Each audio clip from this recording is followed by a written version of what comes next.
Como é bom podermos louvar ao Senhor nesta manhã. Que Deus abençoe sua vida. Eu sei, não tem sido nada fácil para nenhum de nós. Algumas de nossas famílias têm chorado lágrimas densas. Não tem sido um momento nada fácil. Mas vamos nos manter unidos ao Senhor e uns com os outros. É assim que iremos atravessar esse deserto, que teve o seu início, tem tido o seu transcurso, mas terá o seu fim. Passará. Então, que o culto desta manhã seja um canal da graça do Senhor na sua vida. Que o Senhor renove sua fé, seu amor e sua coragem. Que você perceba mais uma vez que o Senhor está contigo. Então, vamos louvar ao Senhor? Vamos engrandecer o nosso Deus. Abra o seu peito e louve ao Senhor nesta manhã. Vamos com o ministério de louvor de nossa igreja. E que Deus te abençoe. O nome de Jesus é precioso, é verdadeiro. E é a Ele que nós clamamos em todos os momentos da nossa vida. Ó Deus, Tu és o meu Deus forte, o grande El Shaddai, todo-poderoso Adonai. Teu nome é maravilhoso, conselheiro, príncipe da paz, Yeshua HaMashiach, Deus Emmanuel,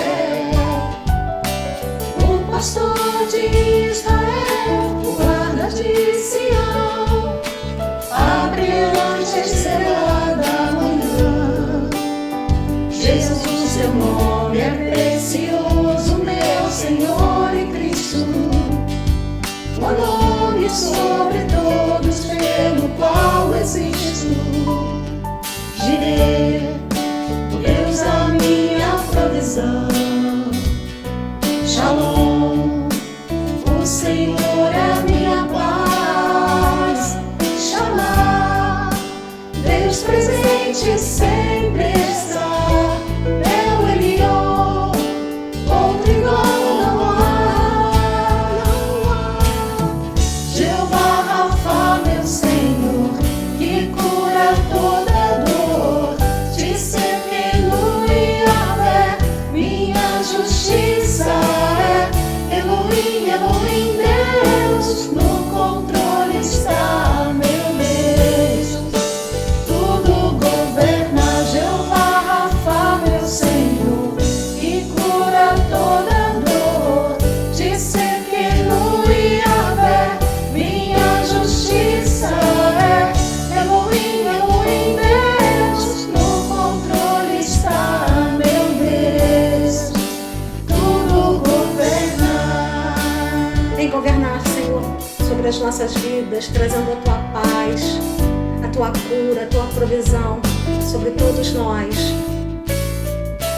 O pastor de Israel, o guarda de Sião, a brilhante estrela da manhã.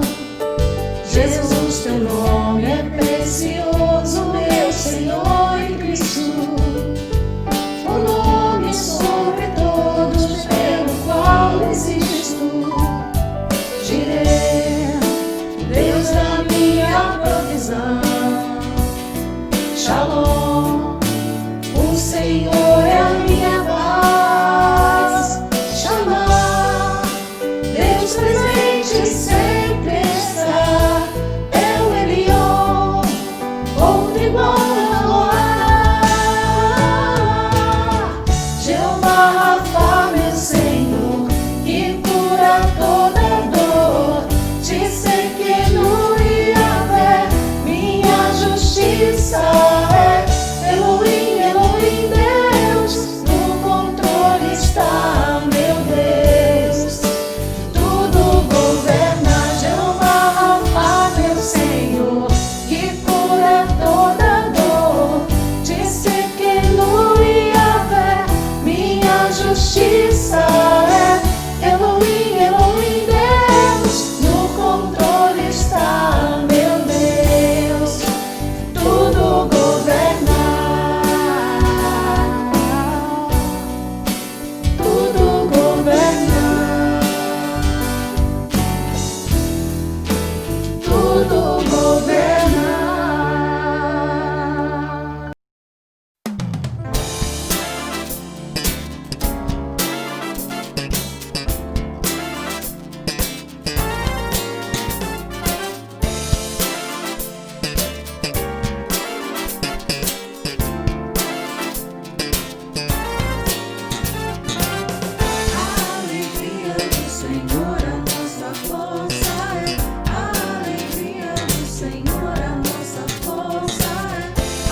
Nessa manhã, eu quero meditar sobre o seguinte tema: em tempos de crise, por que tanta corrupção?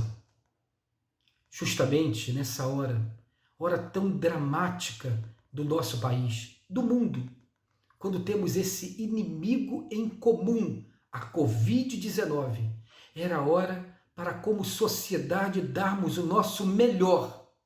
Justamente nessa hora, come a nossa esperança e as nossas forças com atos de maldade, insensibilidade, indiferença e corrupção. Por que isso? Porque em tempos de crise, tanta corrupção, como tem assombrado, entristecido e enfraquecido todos nós nesses últimos dias. Vamos abrir então a palavra do Senhor. Vamos ler o Salmo 14. Diz o tolo em seu coração: Deus não existe. Corromperam-se e cometeram atos detestáveis. Não há ninguém que faça o bem. O Senhor olha dos céus para os filhos dos homens, para ver se há alguém que tenha entendimento, alguém que busque a Deus. Todos se desviaram, igualmente se corromperam. Não há ninguém que faça o bem, não há nenhum sequer. Será que nenhum dos malfeitores aprendem? Eles devoram o meu povo como quem come pão e não clamam pelo Senhor.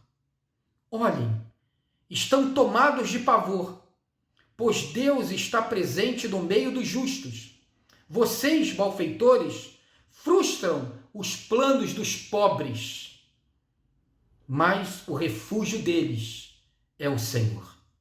Ah, se de Sião viesse a salvação para Israel, quando o Senhor restaurar o seu povo, Jacó exultará, Israel se regozijará. Vamos orar? Pai querido, fala ao nosso coração nesta manhã com a tua palavra. Precisamos do Senhor. Só o Senhor pode nos exortar, nos alimentar e nos consolar. A ti, Senhor, toda honra e toda glória. Em nome de Jesus Cristo, nosso Salvador. Amém. Em tempos de crise, por que tanta corrupção? É interessante porque o salmista diz assim: diz o tolo em seu coração. Esse tolo aí não é um tolinho, não é um bobinho, não é alguém meio displicente, não é alguém desatento. Essa palavra tolo em hebraico significa insensato, mas não é um insensato qualquer. É um insensato pela arrogância, um insensato pela prepotência, um insensato sem limites que se sente o dono de tudo. E aí Deus fala: diz esse tolo, esse insensato, esse arrogante, esse prepotente do seu coração, diz assim: não há Deus. É interessante que ele diz isso do coração. E o coração, na antiguidade, era o centro da vontade humana, centro dos desejos humanos. Então, o que o texto está dizendo é que esse tolo no seu coração pensa assim: só eu existo. Eu dou o meu limite. É por minha conta e risco. Só existe eu e os meus interesses na face da terra. Ou seja, uma loucura que vai gerando filhotes de loucuras. Uma loucura que vai gerando um rastro de loucura interminável. Como Dostoiévski diz: se Deus não existe, tudo é permitido. Se Deus não existe, se eu sou referente por mim mesmo, então eu não tenho limite, eu posso qualquer coisa. Pessoas tolas que pensam assim: Deus não vai intervir, Deus não está olhando, Deus não existe, Deus não está nem aí. Ou seja, eu vou tocar a minha vida segundo os meus interesses e não me importar com ninguém mais, a não ser importar-se comigo mesmo, sem considerar, inclusive, que Deus existe. Eu posso tudo. É interessante porque talvez você diga assim, é um ateu. Não, ele não está falando aí, o salmista, de um ateu, de alguém que diz como que filosoficamente, ou que coloca o seu pensamento, não existe Deus. Não é disso que ele está falando. É alguém que tem isso no seu coração. É alguém que, mesmo que falhe ou não, isso não é o caso, no seu coração, no seu íntimo, ele pensa assim: não existe limites, não existe Deus, eu posso tudo, não tenho ninguém para prestar contas. É por minha conta e risco. É determinado pelo meu interesse. Isso me lembra Adão, lá no início, né? Adão, o casal. Adão, o casal. O homem e a mulher, criados à imagem e semelhança de Deus, que tinha o nome Adão, humanidade. Aquele casal naquele lugar maravilhoso preparado pelo roceiro. O roceiro preparou o jardim e colocou ali a sua imagem e semelhança para cuidar do jardim. Mas aquele casal já tinha no seu coração uma arrogância. Por isso que quando a serpente vem e começa a conversar com a mulher, perto do casal, ali ao lado do homem, quer dizer, perto do homem, conversando com a mulher, mas conversando com o casal. Não pensem vocês, e muito cuidado com isso, porque a partir de um pensamento de raiz desse, a história da humanidade é uma história de sofrimento e perversão e maldade contra as mulheres. Não, a mulher é a tentadora, a mulher é aquela que vai lá e vai seduzir o homem, tadinho do homem. Não, a serpente conversou com o casal, a mulher era a interlocutora ali, mas o homem estava ali ao lado. E quando a serpente diz, você se comer desse fruto será como Deus, acendeu aquilo que já existia, porque, como diz o ditado popular, não há fome sem a vontade de comer. E o encontro do pior das criaturas com o pior dos homens gerou aquele pecado, que é o pecado da arrogância, da prepotência, do ser humano querendo dizer, não tenho limites, posso tudo, porque eles já sabiam o que era certo e o que era errado. O certo era aproveitar a parada toda, curtir o jardim, mergulhar na praia, brincar da cachoeira, dar nome para os bichinhos, cuidar das plantas, viver ali, conversar com Deus na viração do dia. Eles podiam tudo, aquilo era o certo, e o errado era não comer daquele fruto. Era uma proibição que poupava o homem dele mesmo, porque o homem come do fruto, achando, agora eu vou saber o bem e o mal, agora eu poderei tudo. Mas qual foi o resultado? O resultado foi a queda moral, o homem teve culpa, a queda psíquica, o homem teve medo, a queda social, o homem se voltou um contra o outro, o casal se voltou um contra o outro, o homem acusou a mulher, a queda física, a morte. Diz o texto que a natureza gemeu, ou seja, naquele momento, o homem estava sendo preservado dele mesmo e achando que poderia ter tudo, destruiu a própria vida. E o pecado era esse. A arrogância, a prepotência, o querer ser autorreferente, o viver como se Deus não existisse, o conceito de impiedade impiedade, viver como se Deus não existisse, viver por sua conta e risco. E o texto fala daquilo que está no coração, é mais do que palavras, porque eu e você conhecemos pessoas que se dizem ateias, mas que têm um temor no coração, se dizem ateias, mas têm um senso de justiça, se dizem ateias, mas têm limites, se dizem ateias, mas têm uma espécie de temor, não sabem, mas temem a Deus. E muitas vezes, algumas dessas pessoas, que mesmo que não confessem a existência de Deus, têm um coração que busca a justiça e a verdade. Não é? Por outro lado, conhecemos tantos e tantos que dizem, eu creio em Deus, Deus existe, mas no seu coração não temem o Senhor. Pensam, ninguém vai me ver. E por isso fazem aquilo que querem, sem limites.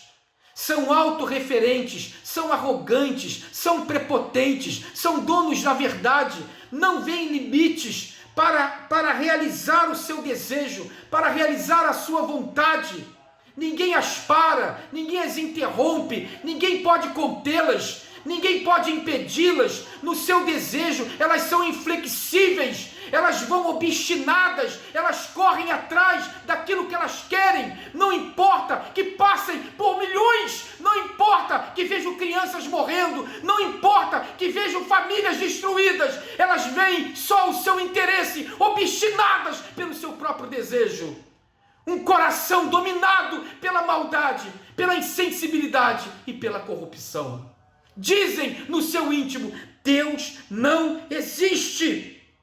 E aí tem um rastro de barbáries, de maldades, de coisas absurdas, de loucuras. Estão destruindo a si mesmas e não percebem isso.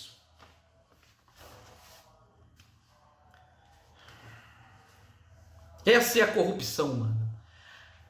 A raiz da corrupção humana é exatamente isso. Negar a Deus no seu coração e se corromper. Ou seja, não tem nada que as detenha, não tem um temor. Talvez você diga assim, não, mas a lei, se a lei pudesse impedi-las, teria impedido o casal lá no jardim. É claro que diante da lei, diante dos holofotes, se escondem, são perfeitos, colocam a sujeira para debaixo do tapete, claro que tem medo, diante dos holofotes, mas da surdina, quando ninguém os vê, eles pensam assim, ninguém me verá, eu posso tudo, posso todas as coisas, e então não vem limite para a sua maldade. E a única coisa que pode frear o coração humano é esse sentimento de temor a Deus. Vejam só o que o texto diz, não há um justo sequer. Não há um justo sequer. O Senhor olha toda a humanidade. E quando a gente olha para a nossa própria vida, olha para a nossa família, olha para a nossa sociedade, é claro, talvez você diga assim, pastor, eu seria incapaz de cometer um ato corrupto desse. Eu jamais faria, por exemplo, como aqueles policiais norte-americanos. Que cena horrível, que cena da degradação humana, que retrato, que fotografia da maldade humana. Aquele homem de cor preta na pele, deitado, algemado, com outro homem, vestido com o uniforme da lei, de cor branca, ajoelhado sobre o pescoço dele, e aquele homem por 7 minutos clamou, eu não estou respirando, e as pessoas ali filmando, e dizendo, ele não vai aguentar, para com isso, ele já está preso. E o homem ali cego na sua maldade, cego na sua corrupção, cego na sua indiferença. Aquele homem tem um pouco de cada um de nós, queridos. Talvez você não fizesse aquilo, mas consentimos o tempo todo em pequenas corrupções. o jeitinho brasileiro, os consentimentos pequenos, as pequenas mentiras, os pequenos tropeços, como faz parte da natureza humana e particularmente da nossa cultura brasileira e particularmente da nossa cultura carioca. Como a gente hoje pode ver que pequenas coisas alimentadas no coração de tolos, de arrogantes, de loucos, se transformam em grandes coisas. Como, por exemplo, agora, quando tínhamos que ter todos os nossos hospitais preparados para acolher o povo fluminense, o povo carioca, e temos visto coisas absurdas e injustificáveis no tempo presente, depois de toda a história pregressa de nosso país, de tudo que foi cantado nas eleições. E agora, com toda a tecnologia, com o aparato técnico, com profissionais, pessoas cometem os mesmos erros, porque a sua intenção, o seu coração está corrompido. E nós vemos desvios de verba, compras indevidas, compras superfaturadas, no meio da maior tragédia desse tempo moderno brasileiro, com famílias sendo destruídas, crianças e idosos morrendo. Homens fazem essa maldade friamente. E tantos outros, na sua incompetência, traçando planejamentos que jamais serão executados. E por fim, diante desse mal, temos que assistir todo tipo de debate na hora inapropriada, visando só se preservar seus interesses particulares, sem cuidar do povo. Mandatários em todas as instâncias que tinham que estar agora concentrados, sentados na mesa para defender o nosso povo no momento de uma tragédia tão grande, perdidos em tantos debates.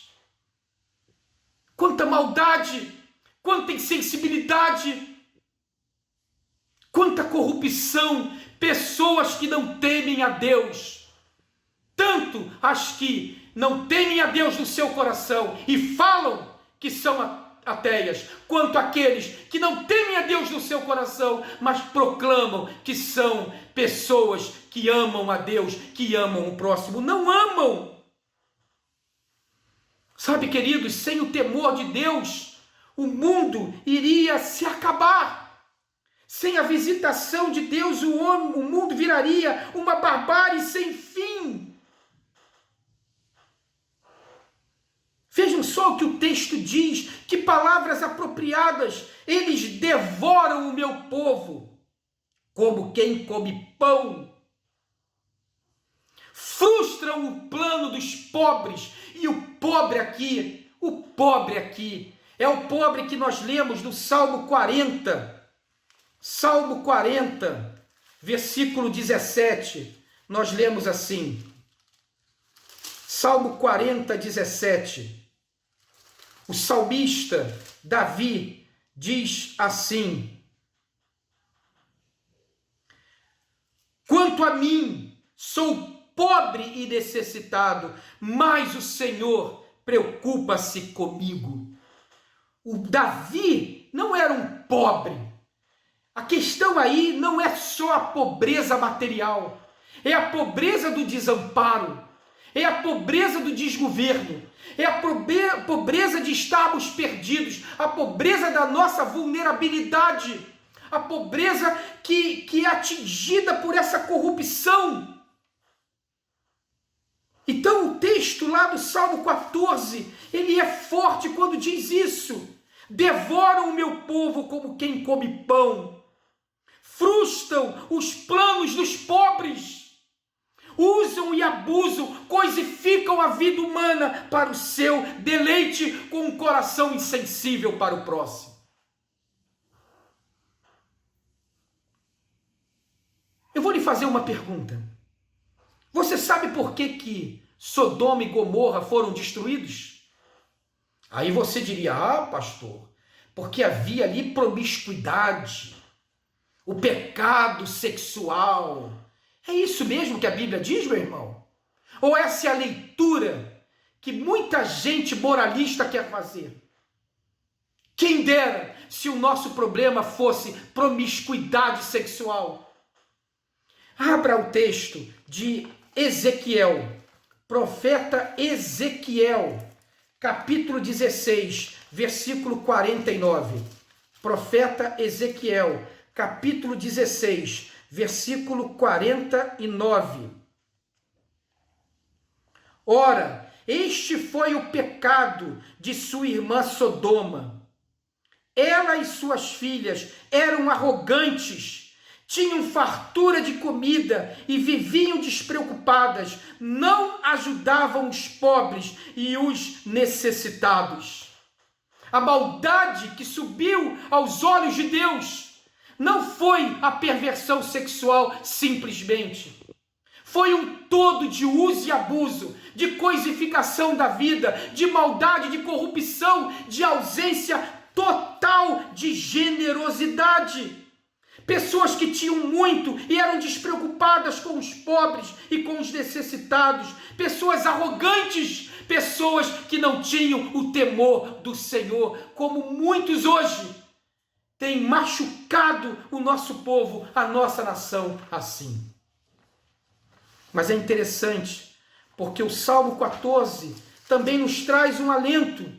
Diz assim o texto: olhem, estão tomados de pavor, porque Deus está presente. Vocês, malfeitores, frustram os planos dos pobres, mas o refúgio deles é o Senhor. Eu sou pobre e necessitado, mas o Senhor cuida de mim. Ou seja, a história não está na mão dos corruptos. A história não está na mão dos malvados. A história não está na mão dos insensíveis. A história não está na mão dos que não temem a Deus. A história não está na mão daqueles que são tomados pela arrogância, insensíveis, sem generosidade. A história está na mão de Deus. Quando o Senhor restaurar o seu povo, haverá exultação. Essa é a nossa esperança. Porque se a corrupção não escolhe cor de pele, não escolhe nível cultural, não escolhe nível social, se a corrupção lança a mão da possibilidade de fazer maldade e faz maldade, o Senhor está por trás de toda bondade, de toda justiça. O Senhor gracioso ainda nos abençoa, e as misericórdias do Senhor, a graça do Senhor derramado sobre o Brasil, o Rio de Janeiro e o mundo é sim a causa do fortalecimento dos que lutam pelo bem, do fortalecimento daqueles anjos de azul e branco, ao contrário desses malfeitores que têm dado a sua vida por amor ao próximo, têm se arriscado, deixado suas famílias de lado ou colocando seus filhos em risco para tratar e cuidar dos doentes. Gente bonita e corajosa. Na contramão disso, a graça do Senhor que está em governantes que querem o bem, em políticos que querem o bem, em pessoas públicas que querem o bem, que não se curvarão ante a corrupção. A nossa esperança está no Senhor. Vejam só o que diz Tiago capítulo 1. Tiago capítulo 1, versículo 17. Lá no finalzinho do Novo Testamento. Tiago 1,17 diz assim: toda boa dádiva, todo dom perfeito vem do alto, descendo do Pai das luzes, que não muda como sombra inconstante. Toda graça vem de Deus. O mundo não é dos corruptos. O mundo não foi do casal. Quando Deus o puniu e os expulsou, expulsou-se com eles. Porque a graça do Senhor está conosco, a graça do Senhor está com a humanidade, a graça do Senhor há de nos dar a vitória. Sim, queridos, é hora de dizermos não, definitivamente, a todo tipo de corrupção que muitas vezes sai da gente, todo tipo de maldade que sai da gente, todo tipo de insensibilidade que sai do nosso coração. É hora de respondermos com amor a essas dores de amor que os maldosos nos causam. É hora de responder com amor essas dores de amor que os insensíveis e os corruptos nos causam. É hora de dizermos que a maldade não nos cooptará, a maldade não nos comprará, e nós não nos tornaremos maldosos, não pagaremos com a mesma moeda na vida, trataremos com amor, generosidade e cuidado a vida e o próximo. Porque Deus é o Senhor da história e Ele há de nos dar a vitória nesse momento tão dramático. Consolar as famílias enlutadas, fortalecer os homens e mulheres de bem. Essa é a nossa esperança. Amém? Que Deus nos abençoe. Que Deus nos dê nessa semana uma semana de vitória da verdade, da justiça e do amor. Que a graça do Senhor nos fortaleça, inunde e que os maus não prosperem. Essa é a nossa oração. Amém. Que o amor de Deus, a graça do Senhor Jesus Cristo e as consolações do Espírito Santo inundem nossos corações e a partir de nós também o coração de todos. Que haja um momento de conversão, de arrependimento, de mudança. Que o Senhor esteja renovando a força e a coragem dessa gente de bem e particularmente desses anjos de azul e branco que se sacrificam por nós. Que o Senhor derrame as suas consolações sobre os lares enlutados e sofridos com problemas financeiros e com a enfermidade. E que o Senhor nos dê uma vida abençoada e abençoadora. Um beijo no coração e até logo mais, às 19h30.